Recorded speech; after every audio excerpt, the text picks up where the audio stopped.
El Ministerio de Salud informó que los primeros días de agosto comenzarán las pruebas en Chile para la vacuna contra el COVID-19. ¿En qué consistirán? ¿Quiénes pueden participar de estas pruebas clínicas, esta fase 3? Vamos a hablar sobre este tema, para eso nos acompaña, como ya otras veces, y agradeciéndole, Flavio Salazar, director alterno del Instituto Milenio de Inmunología e Inmunoterapia y también vicerrector de Investigación y Desarrollo de la Universidad de Chile. Flavio, un placer, muchas gracias como siempre por acompañarnos. Hola, ¿qué tal? Buenas tardes. Muy buenas tardes. Lo señalaba el ministro París el día de hoy, también el anterior. Hay 3 candidatos a vacunas que podrían ser probadas a partir de la primera semana de agosto. Queda poquito, 2 semanas. Y se necesitarían alrededor de 3.000 voluntarios para poder hacer esta fase clínica. Primero, antes que todo, para ir detalle a detalle, ¿cuál es la importancia, a tu juicio, de que en Chile se pueda probar una eventual vacuna efectiva y segura contra el SARS-CoV-2? Bueno, como ya lo hemos visto y lo hemos discutido, bueno, ha estado en la prensa también, la única solución de largo plazo que tenemos para combatir una pandemia de este tipo es lograr tener una vacuna que permita que gran parte de la población se inmunice, ¿no es cierto? Y de esta forma ya el virus no se pueda seguir diseminando como lo ha hecho hasta ahora.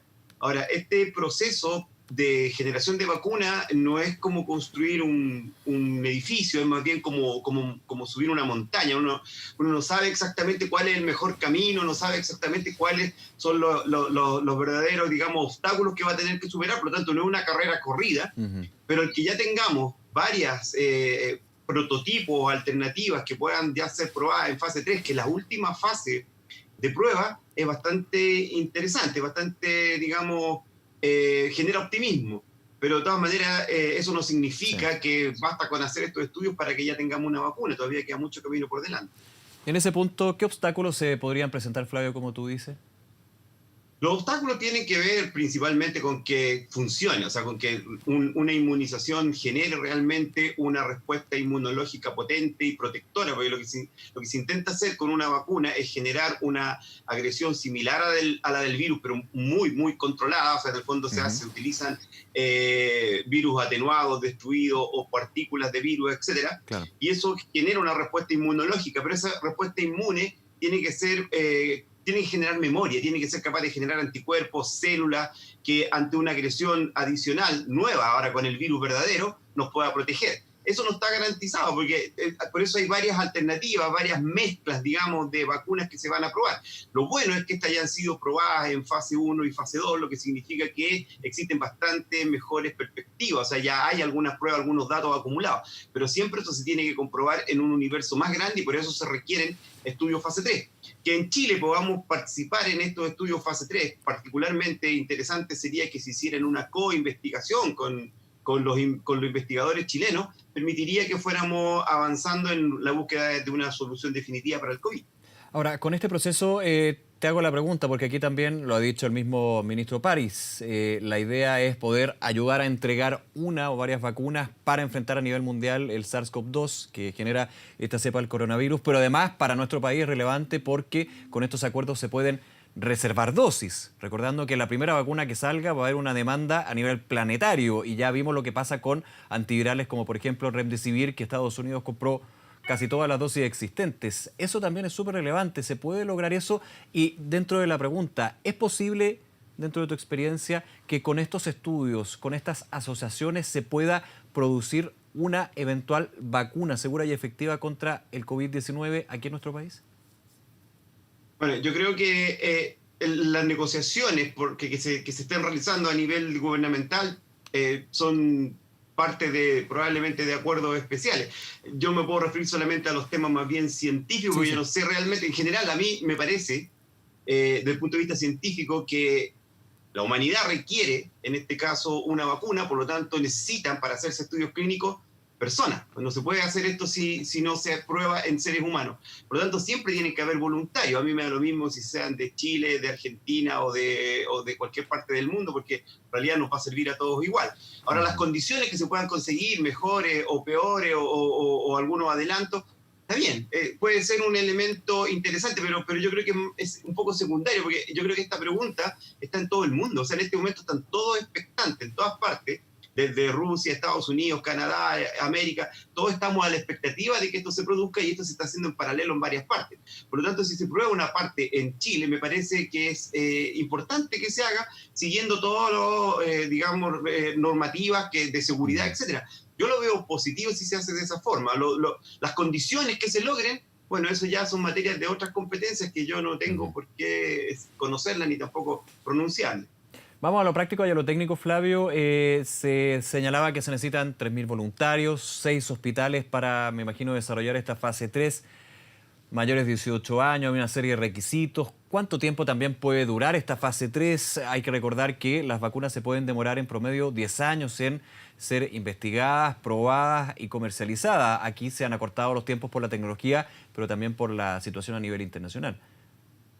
Bueno, claro, o sea, se han acortado realmente mucho los tiempos porque en el fondo ha habido un interés y una inversión y una concentración de las fuerzas como inédita. Nunca antes había producido, digamos, tanta esfuerzos por lograr algo. Por lo tanto, por eso se explica un poco la velocidad. Pero de todas formas, hay elementos que no se pueden evitar. O sea, la prueba, o sea, la generación, reclutamiento de los voluntarios, su enrolamiento y la logística que se requiere para hacer eso tomará algunas semanas a lo menos, y luego lo que es inevitable es la espera una vez que uno hace estas vacunaciones que generalmente tienen una o dos dosis, o sea, generalmente tienen más de una dosis, por lo tanto se tienen que hacer en tiempo determinado y luego hay un seguimiento.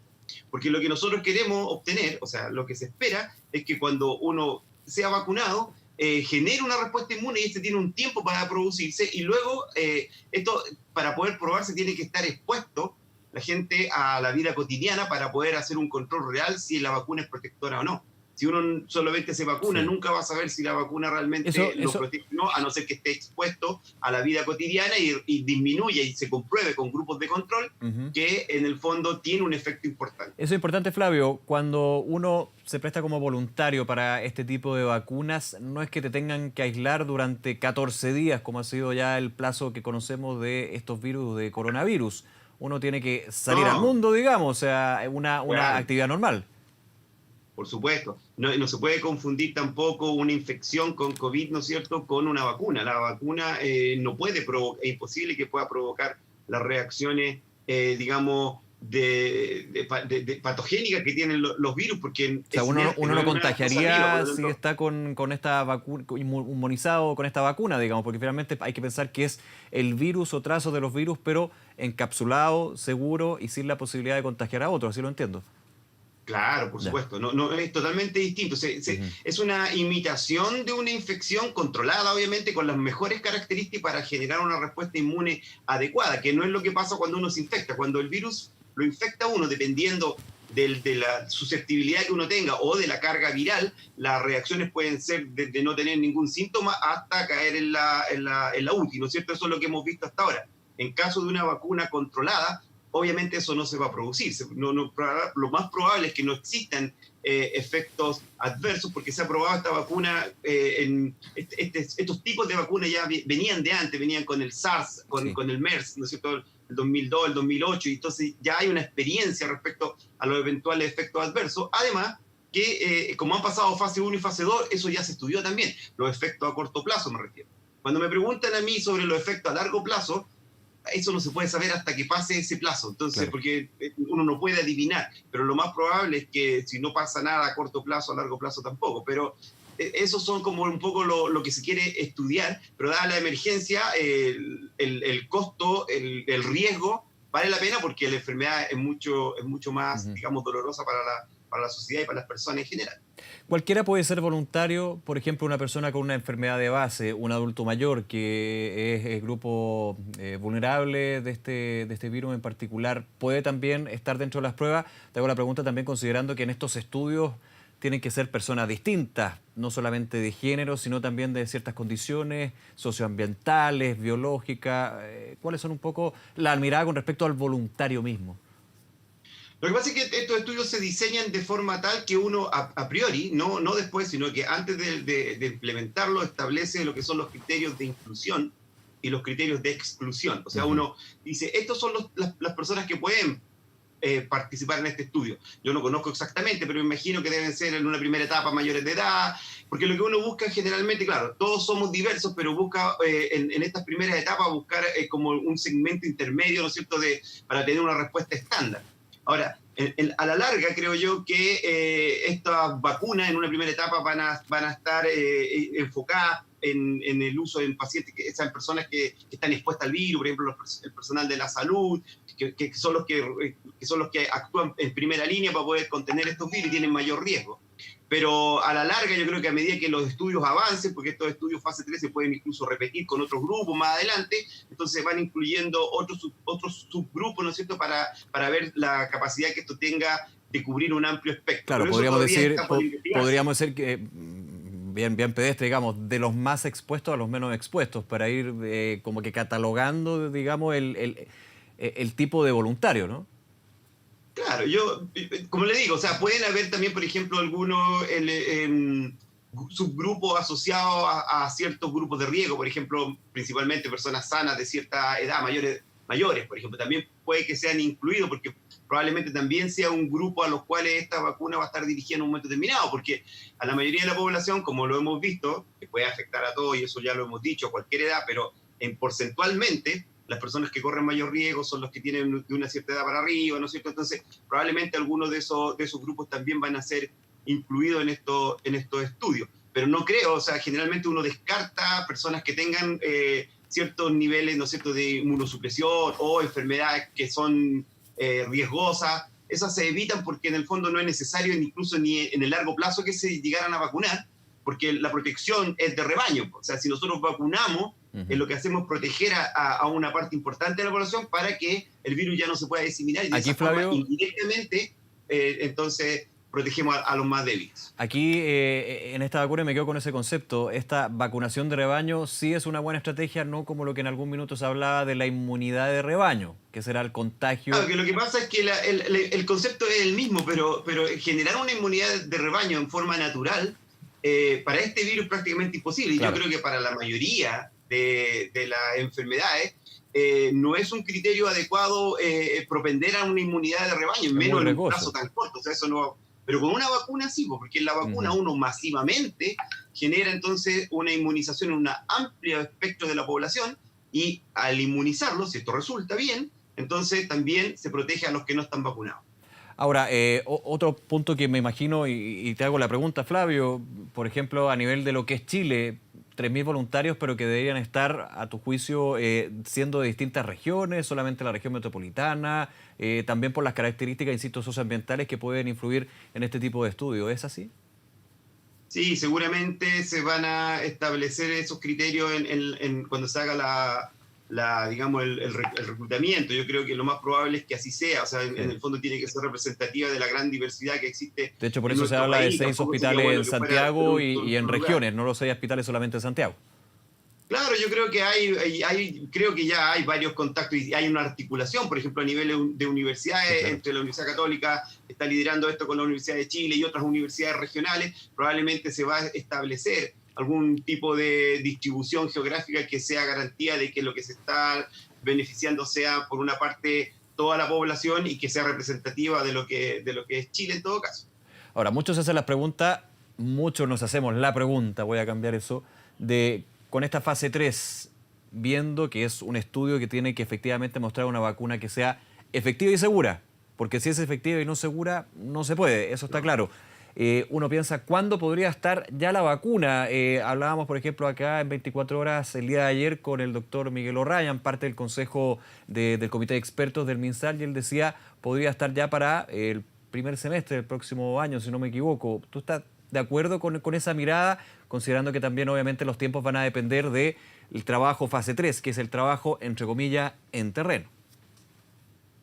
Bueno, antes de los tiempos, creo que es importante lo que tú dijiste respecto a los temas de que sea efectiva y segura. Yo creo que lo que más vamos a probar ahora, en general, en esta vacuna, me refiero a los científicos de todas las distintas, digamos, estudios, es si es efectiva. Yeah. Porque los niveles de seguridad son lo primero que se chequea. O sea, ya se hicieron estudios, como les decía, Eso ya está abordado. Eso lo digo porque yo sé que hay una parte importante de la gente que como que tiene cierta reticencia a como que es un riesgo muy grande. En general, el riesgo más grande es que no funcione, ¿ya? Y eso no es un riesgo menor. No es algo que... Flavio, y efectos secundarios, por ejemplo. De hecho, conversábamos aquí en la redacción de Canal 24 Horas y algunas preguntaban, bueno, ¿tú serías voluntario?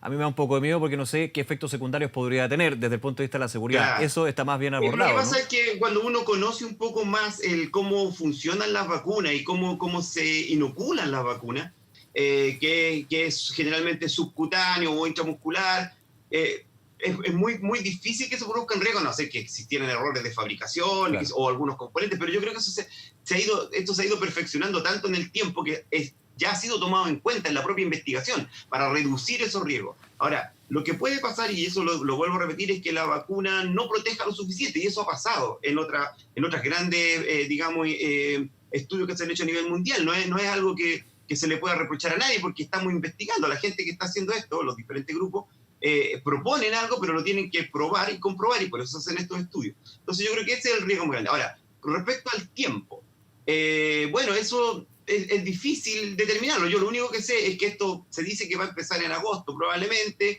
en reclutar los pacientes y en hacer los estudios y en hacerle un seguimiento adecuado para realmente comprobar que los efectos, como digo yo, principales, que funcionan.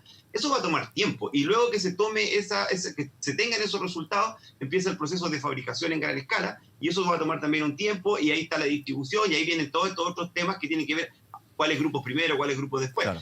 Yo no me atrevo a decir cuándo, pero yo creo que a partir de la mitad del próximo año en adelante pudiesen estar las primeras, digamos, versiones de una vacuna, si todo sale bien y todo funciona. Flavio Salazar, como siempre, muchas gracias por acompañarnos para estas dudas que van saliendo de un tema que también muestra optimismo en todo este escenario, más allá de los datos, lo que puede ser una eventual vacuna hecha en Chile. Quién sabe, vamos a ver cómo se da eso a partir de agosto con esta fase 3. Muchísimas gracias, que estén muy bien. Muy bien, adiós. Nos vemos, un abrazo, chao.